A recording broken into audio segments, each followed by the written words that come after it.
Welcome, everybody, to another episode of Need Some Introduction. I'm your host, Victor, and on this podcast, we are going week to week, diving deep into some new TV series, and hopefully introducing you all to some recommendations along the way, something related to what we're watching. In this episode, of course, we're on the cusp of Thanksgiving. Apple TV has kindly released the latest episode of Pluribus early, but this was a very inconvenient time for me to be recording, with a co-host, I should say. Not inconvenient for me personally, since I was actually on furlough this week anyway. But Sona indeed was called into jury duty, so it'll just be me breaking down this latest episode of Pluribus, an episode called Got Milk. Some quick show notes right off the top. Of course, if you are continuing to watch Pluribus, we are 5 episodes in with this episode, 4 more episodes to go. Make sure you subscribe so you know when those episodes drop here on the feed. Darren and I continue to watch Welcome to Derry here as well on the podcast, and have begun our rewatch of Watchmen, the Watchmen comic book adaptation on HBO Max, which dropped 6 years ago now. And an incredible rewatch if you have not visited in a while, and definitely something very curious to watch now in this new context, considering the story about masks and about police brutality and about the limits of control and overreaching and the negative consequences of those attempts at control. All things that, of course, are themes of our culture now. And amazing that that series came out in 2019. I have not revisited it since then. And then just in the wake of the BLM movement and the fight over masks during COVID and the January 6th riots, and just how the cultural backlash has become even more pronounced online. All these things that seem to be predicted in that series of TV. So we will be rewatching as we wrap up this season of Derry in parallel, those 2 HBO shows.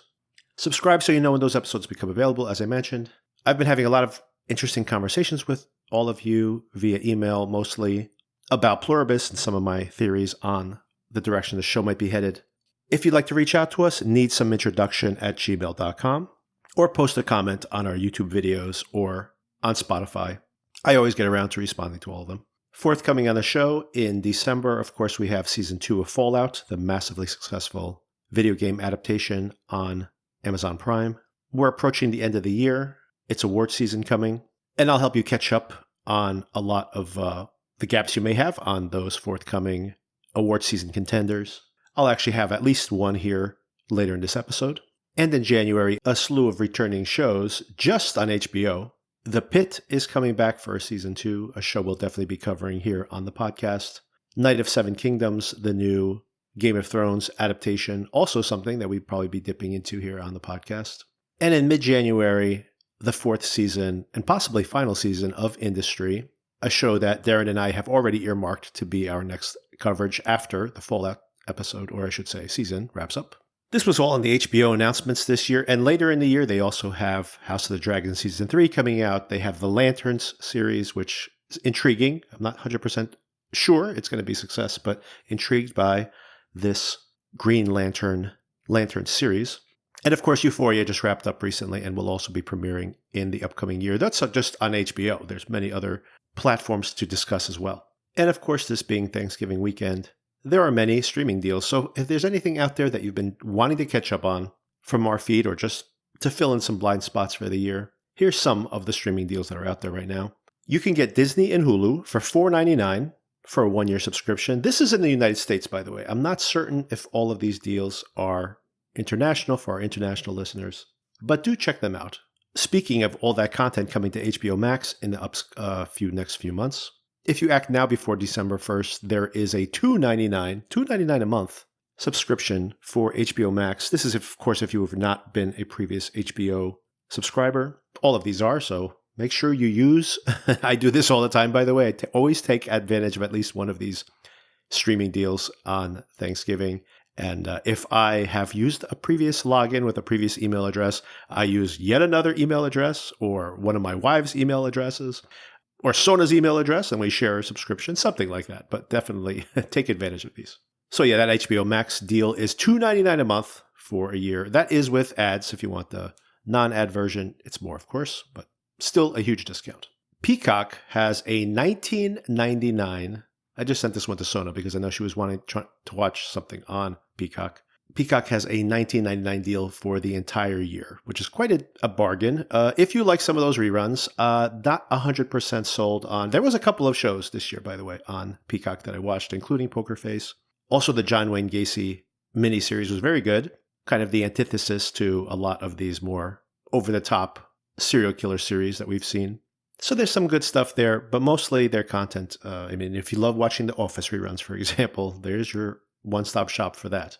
And $19.99 for the year is not bad, especially since you also get some of those big movie premieres. That is the first window for release for Universal, I believe, owns them. So those are some of the big ones that I noticed. And of course, check for any other streamers you may be curious about. I'm almost certain that they'll have some kind of streaming offer for the next week or so. Of course, Paramount Plus, another big one. I believe their annual subscription right now is 50% off. So yet another opportunity there if there's something you wanted to see on Showtime or on Paramount Plus. If you love watching Taylor Sheridan shows, although he's leaving Paramount Plus for $1 billion. I forgot to mention this last week, by the way, but I heard from multiple folks out there that indeed Carol was watching a box set, a DVD box set of The Golden Girls, and the box was visible on the coffee table. Yes, a detail I missed, and thanks for letting me know. Oftentimes, the only time I hear from audiences is when I make a mistake here on the podcast, but I appreciate it nonetheless. Although I'm pretty sure if she picked up the phone and had asked to watch the entirety of The Golden Girls on her local broadcast network, she probably could have gotten that delivered to her and maybe, hey, run Seinfeld and then Friends. I'm not sure she would have taken advantage of that, just to go speculate on that 1 second more, because she has been so adamantly against taking full advantage of these amenities that have been provided to her. But, of course, in this very episode, we see that she thinks she's been truly calorie restricting here and taking advantage of these amenities. But indeed, no, because this week, all of those luxuries have disappeared. A very intriguing aspect of this metaphor that's being explored here, the idea that she wants to do this all on her own, and then only to realize just exactly how dependent she is on this hive mind. As the episode begins, an episode called Got Milk, if I haven't mentioned that already, we pick up directly from last episode. Carol has nearly killed Zosha, or Zosha's body, and immediately we start to feel that there's the vibes are off here, to say the least. Incredible world building here, just in general, that in such subtle ways, just seeing these people with their tattoos, like not in hospital garb, all working coordinated, and just illustrating yet again, Carol is just this outsider, as they have all, like, they barely speak. They barely need to speak. They only need to speak to her. They, of course, have an internal coordination happening. This is, again, like bees in a hive. And the way that this is so subtly revealed, and also the fact that we have just acclimated, as has Carol, I would assume, to having people all the time. My wife works in a hospital, for example, and there are just so many conversations happening at all times. I can't imagine what it's like with all the doctors and people picking up phones and having cross conversations and talking to the patient and talking to other doctors and talking to the families, and all the machines beeping and alarms going off, like you see on a show like The Pit, for example. And just the constant noise and constant chatter and having to split apart all this noise. And then that this hospital is running. Then again, they have very few patients, of course. But this hospital is running seamlessly and quietly. And all of this is conveyed very subtly with just the, as a matter of fact, we have just acclimated to it as watchers of the show as well. But as I mentioned, the vibes are different. I love this detail, by the way, that we now know that it wasn't just crying here. The way the show is conveying this very cleverly. The crying wasn't just happening localized. It was everybody, all the hive mind on the planet was crying, please, Carol. And of course, we get this confirmation because halfway around the world, Lakshmi's son was crying.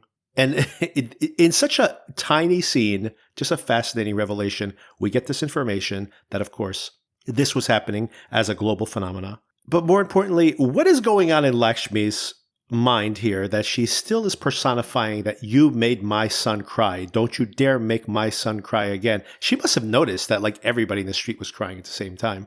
The fact that it is a fascinating little bit, to me anyway, a little piece of observation about the character that they're able to see this happening to 100 people in front of them or around them. But then just look at their child and say, you made my child cry. she cannot accept, I think, the fact that the son is completely absorbed into this hive mind. So this denial is really fascinating because it's just another way, yet another way, that you see that people are dealing with this in their own way. Carol, of course, adamantly opposed to accepting that things will not go back to the way they were. And here we have Lakshmi in denial saying like, oh, it's exactly like it was. See, my son's right here. Without the realization that, of course, that she is speaking to this unified intelligence rather than any kind of differentiation of her son. I love that that Lakshmi calls Zosha her chaperone. Lakshmi has a point though, right? Like, I mean, everybody's just trying to find their way to deal with this circumstance. And she asks, are you mentally unwell? And it is very possible that Carol is mentally unwell. It also is possible or certain that Lakshmi is not truly dealing with the circumstance. So all things are true at the same time. Then we have this really fascinating sequence in which, first of all, like I mentioned, everybody's giving her the cold shoulder. So I'm like, well, here's some differentiator here in the way that this hive mind behaves. And some of the online chatter and even some of the conversations I've been having with listeners here indicate that there's something more nefarious going on here with the hive mind. My personal interpretation of this all is that they truly do have or believe to have Carol's best interests at heart. And they do want to unify her because they think it's what's best for her. And they can clearly see that she is struggling, of course. Now, the philosophical question there, of course, is does that allow them to impose this on her, even if they consider it a kindness?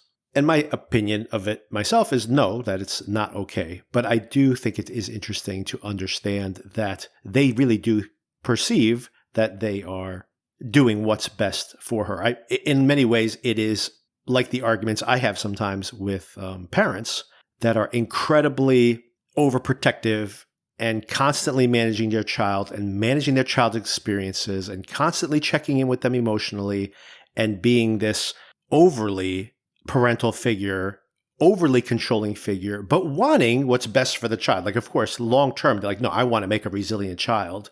And I always ask the question, it's just like, well, are you making a resilient child when you are sanding off all of the rough edges of all of life? And that's a question that the show asks in some ways. So I think yet another metaphor you can lay on top of this. But as a parental figure, they need a little break from Carol. Or maybe more importantly, the metaphor that I think here is, as we see on the show, that everybody has vacated the hospital. They're not just vacating the hospital, they are vacating the city. They're giving her that space she asked for to the nth degree. This is incredibly offensive, by the way, that Carol, who probably, every single one of these episodes can be seen as some kind of metaphor that's being imposed. Of course, in the first episode, Carol's the one who's left out when the whole entire world goes into this kumbaya land, and all of a sudden, you're the only one that doesn't perceive the great thing that's happening, and you feel like you're the outsider. And if you've ever had that kind of experience where everyone around you, someone in your family, for example, sees this thing as being an incredible, isn't it great that this thing's happened? And you're like, what do you mean it's great? And you're the only one who feels that way. Feeling like you're the only one, you feel a little crazy. You feel like you're the only one who's not seeing what is clear to you, or you're the only one who is seeing what is clear to you. And somehow you're like, how do you guys all agree on this thing that I'm on the outside of? This is probably something that Carol has had multiple times in the way, for example, she can't accept the success of her books. It's not the right kind of success. Now, here she is with honestly never being able to find a sounding board for her, the way she thinks, even when this pocket of untransformed, ununified people is found. And of course, in the previous episode, we found out about her experience going to this conversion camp, yet another metaphor. Again, she's having this worst nightmare of her life of trying to be forced into a box she doesn't want to be in. And of course, the experience here in this episode is the metaphor of thinking everything's just going okay. You know, you could be very demanding, you could be very uncomfortable, but of course, whoever you're in a relationship with, they're cool with the way you are. And then suddenly being like, no, I need my space. We need to take a break. I can't deal with this anymore. And feeling like, what do you mean? What do you mean you need a break? And Carol's having that, and she doesn't even have a shoulder to lean on because all of humanity, the entire world, is taking a break from Carol. And if she's ever had insecurity about possibly losing a lover, or maybe some insecurity she had in her relationship with her wife, well, this is the most extreme representation of it you can imagine. And for me, these are the two, from a plot perspective, the convenient aspect of this is that she gets to have her Nancy Drew moment of having full access to investigate any lead she wants to, because the place is completely abandoned. By the way, if it's very expensive, one very expensive thing to do, of course, is to have to populate a location with lots of extras, which of course we've seen throughout the show. Another expensive thing to do is to clear out any indication of humanity, of civilization. No people, no planes, no cars, no nothing. And of course we see that in this particular episode. Speaking of extras, before I forget, I did another little bit of trivia. The mayor that she calls out last week, who's working to repair her house, is the actual mayor of Albuquerque, Tim Keller. So back to the plot again. Carol is sleeping in the hospital waiting for Zosha to wake up, see if she can recover. By the time she wakes up, the place is completely cleared out. A pretty incredible sequence here of just coordinating all these people yet again. I love all the variety of all these faces, all these body types, just people you don't normally see as extras in a lot of these shows. And we see this time lapse. Carol's a very heavy sleeper. And when she wakes up, of course, Zosha is gone. Everybody is gone. Everybody. And she calls the operator, of course, and there is a recording. They will not even communicate with her. This is the safest bet for them, apparently. She's getting screened, and any request she can make, she has to hear this same recording, very explicative, that their feelings for her have not changed. We just need a break. This very much is the kind of handling conversation you have during a semi-breakup, or maybe the first phase of a breakup. And it is very funny that we have to hear this same recorded message over and over again. She should request that they change the message, because she does have to wait for the full message each time. She goes to the roof of this hotel. Is that I thought the hospital roof would be higher, but I guess it might be higher. This hotel, Crown Plaza Hotel, nearby the hotel, the hospital, I presume. And this great visual of just seeing these cars moving in opposite directions. It is really like something out of a cartoon. She turns to the left, and all the cars are heading that way. She turns to the right, they're all heading that way. And then the highway in both directions are totally clean. While she slept, the entire city has emptied out. Oh, by the way, of course, this is 8 days now. Last week we were 7 days in. We are now 8 days in. She has spent about half this time in the hospital when Zosha's recovering from the grenade blast. And then, of course, she almost killed. It's like a weekly attempt on Zosha's life. And this last week was, but not this week, luckily. She didn't have a chance to kill anybody this week, or try to. But this week, Zosha got a break, but still in recovery after being drugged, of course, and already recovering from the grenade blast. Carol gets back home in her police car, puts on her makeup, writes herself a script, and prepares to use that camera yet again to put all her discoveries down and have them distributed to the 12 remaining others like her. Do they all have playback for these cassettes? I forget exactly what her instructions are, but shouldn't we put them on multiple formats, Carol? So Carol gives everybody the rundown, if they're even receiving these tapes, which I assume they are, even though I guess, this is an ambiguity here that the show, I'm sure, will explain at this point. But if they do indeed see her as an existential threat to what they're trying to do they actually not comply? The rules of how accommodating they are is still unclear. I also don't understand why they're programmed that way, considering the assumption, I would think, of this mind glue technology would be that everyone would be absorbed. So then why would you be overly accommodating to the particular outliers? I guess it's a way to bring them into the fold, but then you also empower them to undo what's happening. So I'm still ambiguous as to the rules of this, and is this potentially a flaw in the way this unified consciousness works? So important details, of course, she wants everyone to know. They can't lie. And most importantly of all, this can be reversed. And of course, this is, in a nutshell, the main theme that's being explored here. Peace and love is great. You may all love that you have this. You may all want to believe you want to be part of that, to be included in that kumbaya, peaceful community that you're on the outside looking in at, envying it. But maybe your individuality, that thing you're surrendering, is more important, and maybe you don't value it enough. Of course, to her, it's the most valuable thing she perceives in herself. And again, this is a really interesting theme that's being explored here, especially through this character. Someone who her individuality is so important to the way she defines herself, who can't imagine that others don't feel that way, even though she apparently is truly in the minority. And in her mind, of course, these people who were unified couldn't possibly all be okay with the way things have gone, despite the fact that she hears that they are truly happy with the circumstance. And I do question whether that is 100% true or not, obviously. But in this small sample size of the people she's met, they all seem very cool with the way things are going and would love to be unified as well. So it really makes her feel like she is truly an outlier. Of course, she hasn't spoken to Manousos yet. Not a proper conversation, obviously, other than some swearing back and forth. But that, of course, is going to be very important to the way the show progresses. But of course, in all of this, there's also this exploration of the fact that she is not autonomous. She needs all of these other people to do for her.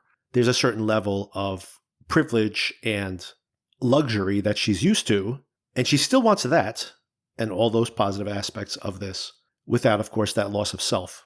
Of course, the greatest irony of this whole entire show is that it's not that this is Carol's worst nightmare. Carol's worst nightmare is being unified with these others. But this circumstance in which she can have the entire world at arm's reach and yet gets all the amenities that she hopes for is honestly kind of how she wants to live her life. She wants to have these experiences. She wants to be left alone. Of course, she had a partner. She had a wife who made all of that more bearable. So honestly, if it was her and Helen dealing with this, she probably would be loving every moment of it. But since she doesn't have things 100% the way she wants them, she is pushing back. And of course, with the fact that she wants all those amenities, just doesn't want to lose that sense of self that she has. And she does know that this hive mind is working day and night, literally, to try to incorporate her to be one of them. She wraps up her disc here, or cassette, I should say, and has her instructions. She wants them sent to all the remaining ununified folks, translated if necessary. She just says make 12 copies of this. It is very possible, now that I'm just thinking about it, this would be very funny, if they literally are just making copies of these tapes in this format, and she's not even thinking about the fact that how will they play that back? They're going to get this cassette. I mean, if I got this cassette in the mail, unless I was really fascinated or really wanted to find out what is Carol Sturka talking about, have to say to me at this moment, I'm probably not going to request a camera that will play it. Of course, if they say, hey, can you bring me a camcorder that plays this type of tape and that it's for the US region, because regions are different, of course, for this content as well. I'm sure you could get it, obviously. They can get it to you, right? They have unlimited resources. But that is another hurdle. At least I'd be like, can you put it on a flash drive? Anybody can watch it on a flash drive. Carol, you got to be a little more tech savvy here. By the way, that's partially facetious. I do not expect Carol to be tech savvy based on what we see here. And then, of course, I love the insult of this. Can you please do this?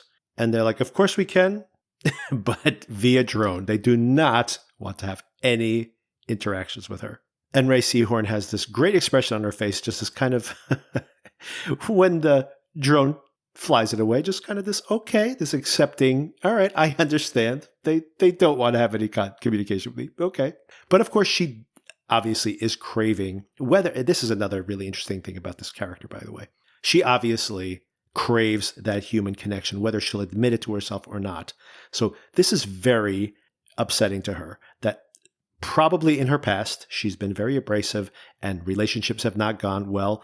Personal relationships and romantic relationships, familial relationships, I'm certain, have not gone well for her, given how prickly she is. So this outright rejection from the entire population has got to be smarting. And whether she'll admit it or not, she does need that personal contact. She needs to see people on a regular basis, speak to them. And Zosha, of course, was a surrogate for creating that experience. And of course, now she's truly isolated. She gets what she wants to say, hey, I'll go to the grocery store by myself. Who's stocking the grocery store, by the way? I think that food is rotting there at this point, but maybe they'll go and replenish it when in the middle of the night so that they'd run into her. And then that night, coyotes? Are they coyotes out there? Some kind of feral canine shows up and starts digging through her garbage. Okay, Sona and I brought up for the first time last week this whole idea of what is happening with animals, right? The rats in the lab had been infected originally with this. Can it spread? It obviously does spread from rats to people. Can it spread from people to other mammals? We saw that with COVID, for example, right? It did spread from one animal to another. It does seem to require more intimate contact, but as we saw that quick transmission from kissing in the pilot episode of the series. But we also saw that you can seed the air with this, as we saw with the airplanes hovering over Albuquerque and that widespread infection. So if mammals can catch this from people or from the surfaces when it was dispersed through the air, then at least some percentage of the animals are affected. Anyway, we were very curious to see, are all the animals responding the same way? And we have some piece of information as to whether the show has forgotten to include this, or maybe it tells us something about how this virus works, that it is that unified mind only works within a species, for example. Because what is up with these coyotes? They are not friendly to Carol, but perhaps friendly to each other. They're hunting in a pack, but hey, that's what dogs do anyway. They're rummaging through garbage. There's not that much garbage, of course, so Carol's one of the few places they can come and look for scraps of food. And this made me think about something else. We haven't on this show, as far as I can remember, we have not at any moment on this show seen any of these others, the unified hive mind, walking their dogs and playing with their pets out in the wild. I mean, I go outside on a nice day and all I see is people walking their dogs. So whether the dogs have been part of the hive mind or not, what does in this world, what do they do with their dogs? If they are constantly trying to make Carol happy, are they trying to, I know people who run their lives around their dogs. So are these people just continuously doing nothing but actually trying to entertain their dogs constantly? That's one possible scenario. But I don't even see the pets. So did they free them? Because think about it. Yes, when you free the zoo animals, then they want to go out into the wild. If you let your dog out the door, your dog just wants to come back inside. They just want to hang out with you. So how is this happening with pets? And has the show considered this at all? I would love to see. Maybe there are just a squad of folks who are playing with the dogs all day long to keep them happy. But of course, your pet wants to be with you. Whether you are a hive mind or not, the dog primarily has emotionally attached to you specifically. That actually would be an interesting way to investigate this whole entire, the limitation of being an other or being differentiated. But maybe this show just doesn't want to deal with that. But it would be cool to find out what is happening with the pets. It might be another aspect of this, of how this virus works that could be explored through that. It would be funny if they have to do that exactly like how they have to do everything that Carol wants. They're so eager to please Carol. Where the dog's like, I want to go for a walk. So you're like, oh, you want to go for a walk? You want to go for a walk? And then all of society is just constantly taking their dogs for walks. And that becomes the focus of all of culture. These dogs, on the other hand, wild dogs. Carol scares them away with a golf club. She asks to have the lights be put back on, all of the lights, thinking that might be a way to keep the dogs away. Lights dogs probably assume that if the lights are on, that people are around, and of course that usually keeps them away. But after days pass, and there's still no movement around those houses, those animals will become more bolder. Of course, the next morning, she needs to get that garbage out of there so the dogs don't come back. And this leads to a hilarious sequence, which, by the way, was one of the teasers for this show. They can come pick up her garbage, but it has to be less than 17 pounds in separate bags. Carol, of course, finds that good enough. It's close enough to 17 pounds. And of course, we see the drone come again. Carol, all you need to do is take the tray and the lid and put them separate, and none of this would have happened. But it is a very funny sequence that leads to the drone barely able to get this off the ground, gets caught up in a light post. I love how the blades open the bag, which I knew was going to happen anyway, and all the garbage comes showering down. Definitely not what Carol was hoping for. Of course, we see here Gilligan's love of process again. We see every detail of how this goes wrong, and very much in line with his sense of comedy as well. Him and his team, of course. He has a whole team of writers. But if it's really satisfying to see someone very proficient at something, executing at a very high level, like a heist movie, like I've mentioned before on the podcast. It is also very funny to see a very, very complicated plan fall apart. And then this is when the whole Nancy Drew aspect of it, as Carol's now disposing of her own garbage, she looks in the recycling bin. It's very interesting, of course, still that she wants to separate the garbage from the recyclables. Very funny. This is where she discovers that there's a lot of cardboard recyclables, all milk containers. What is in these milk containers? I'm still not 100% sure here. So, by the way, reach out to me if you have your own theories. A couple questions I have. One is this milk mixed with something else? Of course, we'll get into what that is in a moment. Or is it just the other substance? I think it's in the milk. Second of all, do you think it's flavored? Because that would be interesting. We see that there are all these different flavors. So do these, different aspects of this hive mind have a preference for flavors? That would be an interesting wrinkle in all of this. I wouldn't be surprised at all, however, that it's just one flavor and they just have cartons for everything, right? So they just shove everything into the cartons that are available. But it would be curious if someone says, oh, I want the chocolate one. Huh? Well, you want the chocolate one. Why is that? Why don't you all like the same flavor? And again, very much process driven. We see first her exploration of the garbage cans and then nothing but these milk cartons. It's pretty much all they seem to be sustaining themselves on. This leads her back to the dairy where she sees some residue, this red residue that apparently would be the chemical that's being added to this milk or replacing it completely. And working her way back, she finds these piles and piles, these sacks full of this white powder. The crows are eating it and they're not dying, so that's something. But what is this powder? And of course, that's the mystery for the rest of this episode. She's no chemist, but she does do her due diligence here with a little, check the pH, 7.1, which is almost exactly water. So it's neutral. I like her revelation that this is neutral. Yes, it's almost exactly as neutral as water. She makes another video and shares her new discovery. It has this yellowish color when it's mixed with water. It has the consistency of oil, but it's a very thin oil. By the end of the video, she has a meltdown. Is anyone even seeing any of these? And of course, she deletes the recording and starts over. The drone comes again for her next recording. It's all she can do is try. And these wolves, these don't look like coyotes, by the way. Wolves? Do they have wolves out there in Albuquerque? These wolves, when she comes back out with that golf clog, they come back, by the way, should definitely mention this, of course, that they're not back there for any scraps of food. They're now out there to dig up Helen's body. They know there's something under the ground, and this sends Carol into freak-out mode. And, by the way, these dogs are not part of the hive mind. They are growling at her. They are very antagonistic. She runs the police car, does not know how to release the shotgun. An interesting conundrum here. A, she never figured out how to release the shotgun. And B, I guess she didn't think she would ever need to use it against the person and probably wouldn't have anyway. But hey, animals exist, my friend. She should have thought about that earlier. She can't scare them away with the shotgun. So what she does do is drive the car right through her backyard and scare them off that way. She sleeps in the car the whole entire night with the siren blaring. She probably could have gone back in the house and just left the sirens on, but hey, she probably just thought she would wait him out and fell asleep. And then she has quite a day. This is a lot of activity for her. She goes to the Home Depot or Lowe's nearby, gets these slates to make her own patio. She spends a whole day making a patio.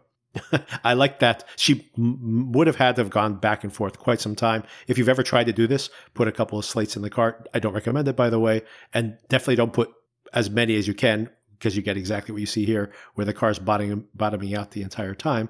But the 4 or 5 slates she could carry each time obviously required many trips back and forth. And we do see this progression of her laying the stones as the day gets later and later. She's going to be very sore the next day. I'm sure this is a lot more activity she's had recently. And I do like this. Some people might feel that this is a very slow episode, and I'll save my final judgment here for the end of the episode. But you see, again, this tenacity that Carol just sets her mind to something and she doesn't stop. And she goes back for even like when she's 80% done, she probably has done enough for the day. And she's like, well, they're not going to be able to dig her up. And, I haven't finished covering the entire area, but I can go back for some more later in the week or something. That's good enough. Carol's going to finish this. And that is very much indicative of her character here as well. And of course, that this memory of Helen that she's trying to preserve, literally. And she paints something, I guess something that she did, and she leaves it out on the patio for Helen in some way. We don't see this painting. I do wonder when we will see it. What's the payoff going to be of seeing this painting? And she settles in that night thinking that her investigation is over. But then, in the middle of the night, she suddenly thinks, hold on a second, this bag has a barcode on it. Good job, Carol. And she does the very first thing she does is what I would do, is like, let's run this down to the supermarket and see what is on this barcode. Whatever it is, not something they sell at the supermarket. But are there any other bags in the supermarket that have this same look? And maybe they come from the same place. Well, turns out the dog food is in a similar bag. And what's the address for that dog food? She goes to that facility. Next hop, backwards through her investigation. And in this very spooky, it's funny that this was the actual, I think her with the flashlight was the image that previewed this episode in the TV app. And immediately I was like, oh, she's doing a little Nancy Drew investigation. And in just one image, they kind of capture the tone of this last section of the episode. And she discovers something under a tarp that shocks her to her core. And cliffhanger ending for next week. Okay, here's my speculation. I just came up with this in this very moment as I'm saying this out loud, but I may have solved all the questions I asked here in one fell swoop. I've seen online that there's some speculation. What are they doing? Are they eating bodies? Maybe they needed to kill those billion people to, have enough spare parts to feed the rest of the population. I could be 100% wrong on this theory. I always have a theory, and this one might be 100% wrong. But I'm just thinking about all the questions I asked. Where are all the dogs? Every time I go outside, all I do is see people walking their dogs. And it would be very in line with Gilligan's sensibilities of having, let's say that they're making this out of dogs. Maybe they're making it out of dogs. And of course, we see dogs in this very episode, and those dogs hunt in a pack. So, of course, this is a pack of humans that are working collaboratively. Maybe there's something in dog brains that are making them behave this way, and maybe they are mapping that onto people. And of course, the last part of this is he loves a pun. So could you imagine that what's in those bags? Dog food. Okay, that is one of the most crazy plot points I've speculated on before, but I am very curious. There might be just enough there to be a true theory. And, dogs, of course, right, love all the things I outlined here, right? Dogs love to please. They are working as a group, collectively.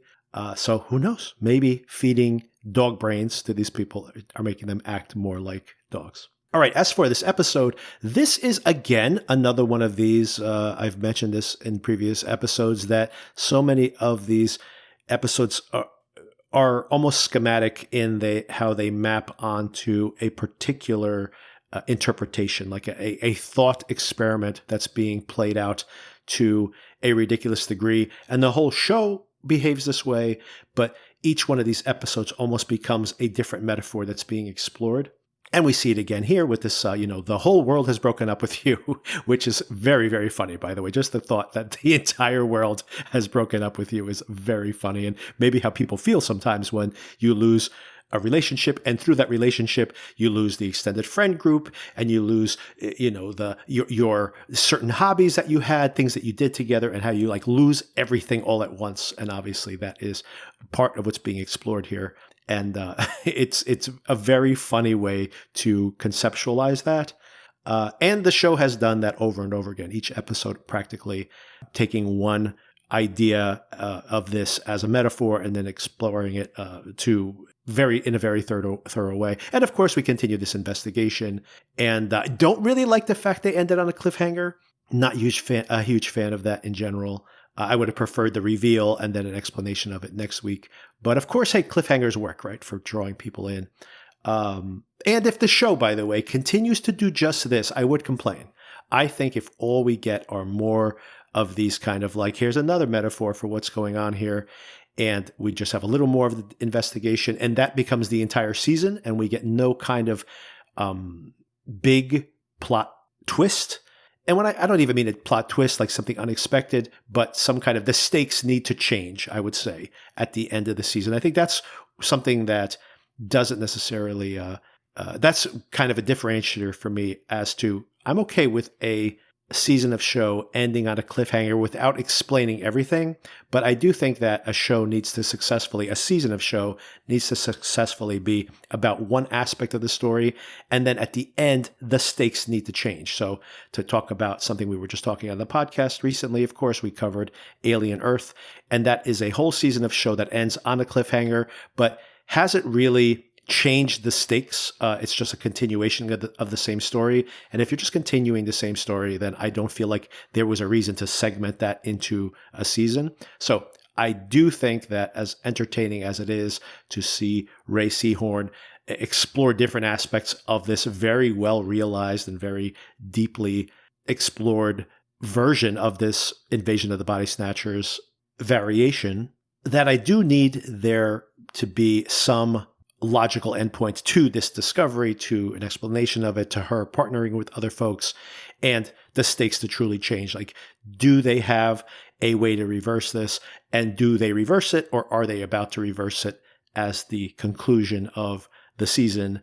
And then, of course, some of the things I speculated on before. How funny would it be if Carol is able to reverse this globally and somehow makes everybody on Earth hate her? And I had speculated that might be a direction the show goes. And here's a tease of it, possibly, where everybody's already on a break from her. But how funny would it be for her to reverse everything and only for people to be really angry at her? And then the next season of the show is that she is now completely alienated from the rest of the human population, because then she puts on the news and the world has gone back to the way it was before. And every single news broadcast is scientists working on putting it back the way that Carol Sturka broke, that she is responsible for this. And, she needs to have like a squad of guards around her house for people who are furious at her. And she can barely walk outside by herself without feeling threatened. And of course, the very guards who are surrounding her are also furious with her as well. One possible direction the show could go in season 2. All right, so have a happy Thanksgiving for anybody who is celebrating. I do not expect to have another episode later this week, given the holiday and our travel schedule. But Darren and I will be catching up on Welcome to Derry next week. The Chair Company will be having its season finale, and we'll be talking more about that show that we've been watching and covering here over the podcast. A show that has been renewed for season 2. And we will begin that rewatch of The Watchmen as well. We already recorded that conversation, but honestly, just no time to publish it here on the feed, given travel considerations this week. And of course, also getting this episode so early.